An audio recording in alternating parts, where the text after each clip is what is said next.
Ok, então o que que nós devemos fazer?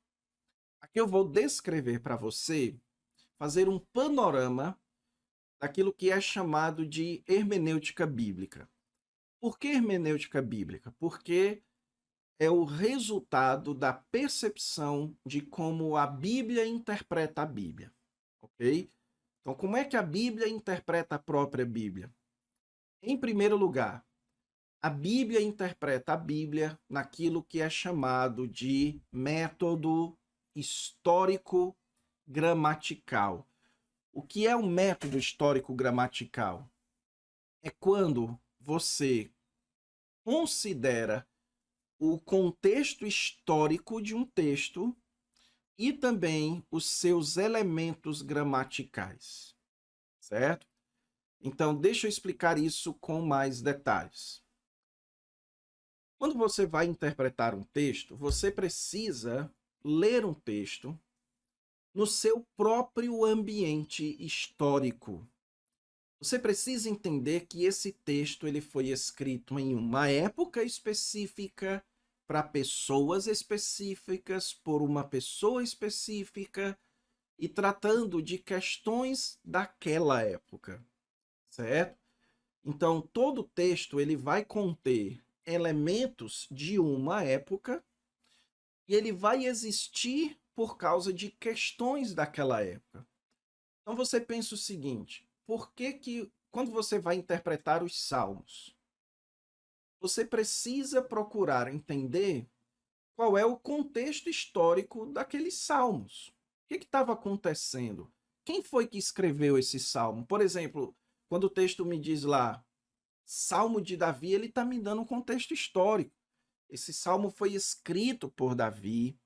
Qual era a situação que Davi estava passando? O que estava acontecendo? E você precisa ler esse texto de acordo com isso. E todas as vezes que você vai ver a Bíblia usando a Bíblia, ela considera isso.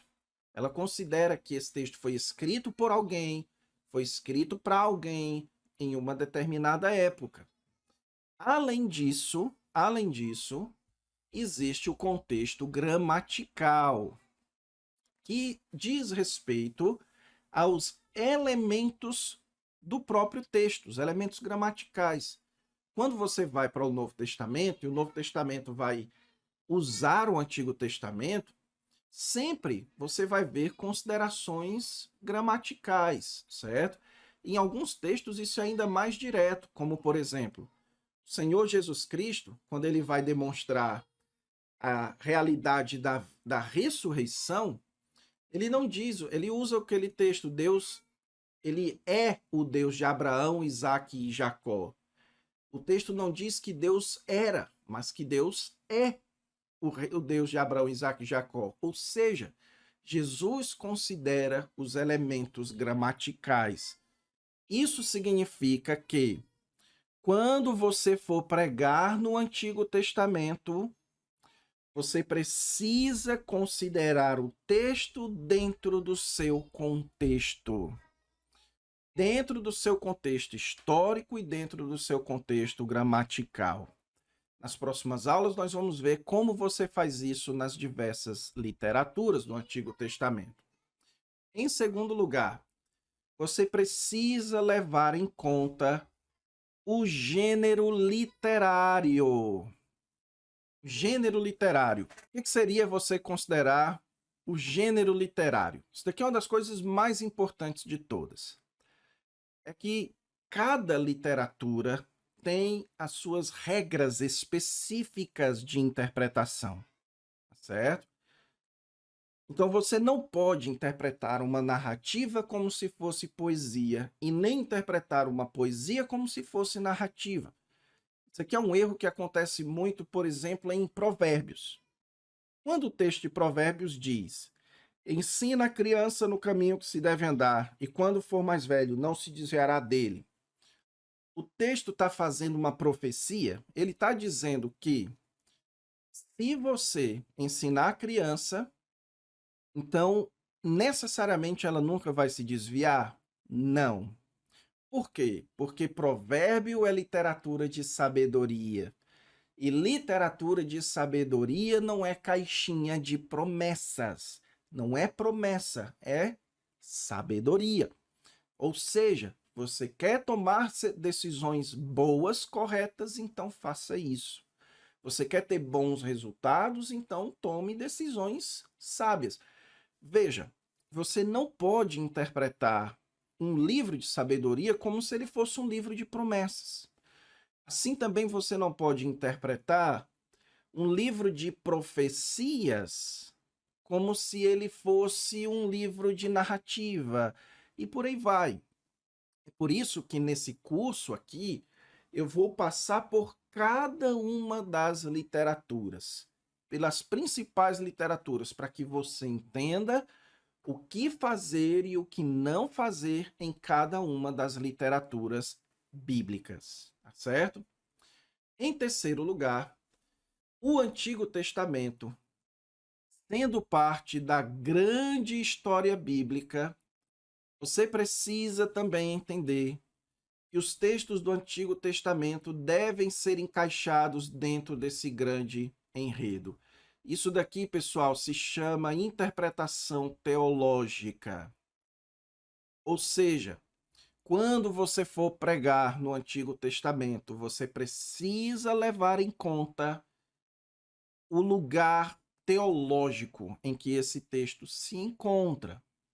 Quando você for, por exemplo, pregar em Gênesis, você precisa saber que muitas das coisas que são ditas em Gênesis foram ditas numa época em que o Novo Testamento não havia sido escrito. Então você precisa considerar isso. Nós vamos ver isso mais para frente também, tá certo? Além disso, nós precisamos tomar sempre os devidos cuidados na hora de contextualizar o Antigo Testamento. Por quê? Veja, eu não sei, mais uma vez, quantos aí já ouviram a seguinte música, que diz assim: se o meu povo, que se chama pelo meu nome, se humilhar, orar e me buscar, então eu ouvirei dos céus, perdoarei os seus pecados e sararei a sua terra. E aí continua a música. Então, qual é o problema disso? O problema é que você está tendo um texto do Antigo Testamento que está sendo trazido para os dias de hoje sem passar pelo Novo Testamento, certo? Como é que você sabe disso? Porque no Antigo Testamento, as promessas de Deus para Israel, elas eram condicionadas à obediência de Israel à aliança.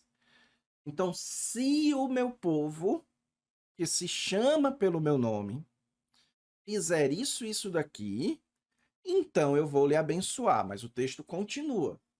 Mas se eles não fizerem isso, eu irei amaldiçoar. Então, você não pode pegar isso e trazer para os dias de hoje sem passar pelo Novo Testamento. Porque quando nós chegamos no Novo Testamento, o que que nós encontramos? O que nós encontramos é que Jesus cumpriu já todas as condições e que por isso nós não temos como nos separar de Deus. Romanos capítulo 8, que já não nos resta mais maldição. Nós temos já todas as coisas em Cristo Jesus.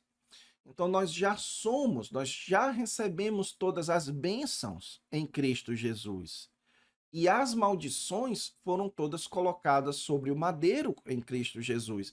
Então, essa condição de Deus nos abençoar, de Deus abençoar sua família, só se você fizer isso, fizer aquilo, fizer aquilo, fizer aquilo, outro, isso não é parte da nossa realidade do Novo Testamento. Então, sempre que você for pregar no Antigo Testamento, você precisa dar uma passadinha no Novo Testamento e depois vir para os tempos atuais, tá certo? Qual é o erro também que muita gente comete? É começar no Novo, vai para o Antigo Testamento e depois vem para os dias atuais. Isso também você não pode fazer, ok? Vamos lá, deixa eu dar mais um exemplo. Você está pregando aqui no livro de Gênesis. Aí o texto diz lá, certo, que façamos o homem à nossa imagem e semelhança. Então, você vai pregar, você vai estudar aquilo dentro do seu contexto. Quando você chega no Novo Testamento, você tem aquilo de forma muito mais clara. O Pai, o Filho, o Espírito Santo. Façamos é o Pai, o Filho e o Espírito Santo. Então você pegou aquilo do Antigo Testamento, você passou no Novo Testamento, trouxe para os dias atuais. Vamos lá, mais um exemplo. Você está pregando num texto do Salmo 84. Quão amáveis são os teus tabernáculos, Senhor dos Exércitos. A minha alma suspira e desfalece diante dos teus átrios. Aí você vai pregar esse texto e você vai vir para os dias atuais falando da igreja. A igreja, o prédio da igreja, tá certo? E estar no prédio da igreja é algo maravilhoso, é algo que o nosso coração... Mas você esqueceu de passar no Novo Testamento e perceber que no Novo Testamento, aquilo que o Antigo Testamento fala do templo se refere às pessoas, ok? Então você pode aplicar isso à comunhão, a sentir falta da comunhão com as pessoas, e não do templo, como era no Antigo Testamento, ok? Então, você sempre vai dar uma passadinha no Novo Testamento. Isso é uma outra regra básica que você e eu precisamos sempre seguir. E, por fim, as aplicações elas devem estar sujeitas ao ensino do texto. Ou seja, para evitar que você moralize os textos do Antigo Testamento, você vai primeiro interpretar o texto, você vai perceber qual é o ensino do texto e, a partir daí, é que você vai tirar as suas aplicações, certo? Então, isso daqui é um panorama geral de uma hermenêutica que vai garantir o máximo possível que, quando você for pregar no Antigo Testamento, você pregue de forma fiel ao que a palavra de Deus está querendo ensinar. A partir das próximas aulas, o que nós vamos fazer é pegar isso daqui e ir aplicando às diversas literaturas e livros do Antigo Testamento, tá bom? Deixa eu responder aqui algumas perguntas. Jeremias desceu à casa do oleiro, Jonas desceu a Jope. Podemos dizer que é bom descer na obediência? Não, Renan. Por quê? Porque isso daqui é um exemplo de moralização do Antigo Testamento. E é exatamente isso que eu estou querendo ajudar vocês a evitar. Aqui, ó, moralização. Por quê? Porque quando o texto bíblico diz que Jeremias desceu, que Jonas desceu, ele não está me ensinando uma verdade moral. E a gente precisa sempre nos restringir ao ensino do texto. Não faça a Bíblia dizer o que ela não diz. Nós não gostamos que façam isso conosco. Você gosta quando as pessoas ficam colocando palavras na sua boca? A resposta é não. Então, não coloque palavras na boca de Deus e dos escritores da palavra de Deus. Quando os textos bíblicos falam uma coisa, você precisa se submeter ao significado, à intenção que eles queriam comunicar. Então, era a intenção do autor do livro de Jonas, quando ele disse, certo, que Jonas, ele, ao invés de ir para Nínive, ele foi para Tarsis. certo? Era a intenção do texto me ensinar que Jonas fugiu da vontade do Senhor e que quando nós fugimos da vontade do Senhor, isso sempre gera consequências? Sim, essa é a intenção do texto. Como é que eu sei disso? Porque o texto me ensina isso. A oração de Jonas me ensina isso, tá certo? Então, eu preciso me restringir ao que o texto está ensinando e não ao que eu gostaria que o texto estivesse ensinando, tá bom? E a interpretação dos 10 mandamentos para a nossa vida hoje? Irmã Maria das Graças, na nossa sexta aula, que vai ser no dia 12, eu vou falar sobre os 10 mandamentos, sobre os textos de lei, tá bom? Então nós vamos falar sobre os textos legais, os textos que falam da lei do Antigo Testamento. Esse é o meu problema, como contextualizar o Antigo no Novo. Então, irmão Raimundo, você está no lugar certo, porque a partir de amanhã nós vamos exatamente ir trabalhando essas questões. Como é que você contextualiza uma narrativa, como é que você contextualiza um livro de sabedoria, os salmos e por aí vai. Então não perca, eu espero poder abençoar e tirar essa sua dúvida, tá bom? Vamos lá, outra pergunta. E quando não há paralelo entre a passagem do Antigo e do Novo Testamento? Irmão, é o seguinte, sempre há, tá bom? Sempre haverá algum tipo de paralelo. A questão é que nem todo paralelo é da forma como nós achamos que seria. Então, às vezes, eu vou trabalhar sobre isso mais durante as nossas aulas, mas nem todo paralelo é igual. Às vezes, você tem um paralelo profético, certo? Então, às vezes, o paralelo é profético. Às vezes, o paralelo é moral. Então, você tem um texto do Antigo Testamento, no Novo Testamento é moral, o paralelo é moral. Às vezes, o paralelo é tipológico, às vezes, o paralelo é de comparação. Você pode fazer uma comparação entre uma situação do Antigo Testamento com outra do Novo Testamento. Às vezes, o paralelo é de promessa e cumprimento, e por aí vai. Eu vou mostrando para vocês. Existem diversos paralelos. Sempre vai ter, tá bom? Quando pregamos esperança, podemos dar exemplo do Novo com o Velho Testamento? Você pode sim, sempre e se você tiver usando textos que falam de esperança, tá bom?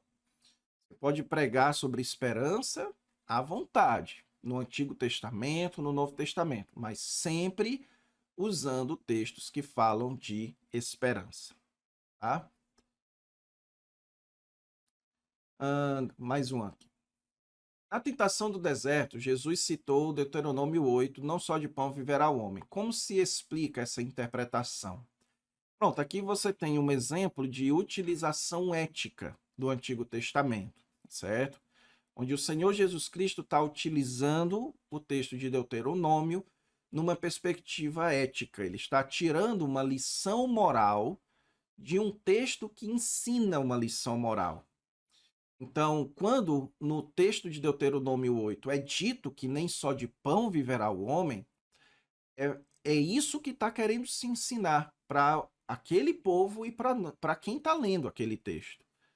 E a nossa dependência vem da palavra de Deus e não da comida, certo? Então, Jesus aqui está dando um exemplo de utilização, de como é que se utiliza o Antigo Testamento corretamente de forma ética.